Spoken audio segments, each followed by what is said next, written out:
Hey, this video is inspired by Nurse Connor because he made a video just like it and I want to give him 100% full credit. All right, so medical conditions I didn't want to know about. Number one, brain aneurysms. Every time I have a headache, my mom reminds me, brain aneurysms run in our family. And I think that any day, any second, I'm just going to be like, and die.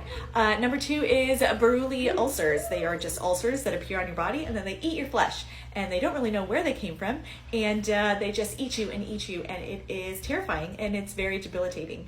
I have seen one before. Morgellons disease. Have you ever heard of this? And they think it's like an autoimmune, but you literally like grow fibers and strings under your skin and it itches so bad and they pull it out and it's like fibers, like actual strings. And scientists go, I don't know. We don't get it. We don't know. Aliens? I don't know. So that's terrifying. And then Huntington's disease. Have you ever seen someone with Huntington's disease? It's just literally the saddest thing. So their brain just starts to just like turn off. Like each room is like, we're going to shut the lights off forever. And these lights off.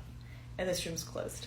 And this area is closed. And like over 10 years, sometimes your brain just stops working. And then you die. So those are medical conditions I didn't want to know about. What are yours?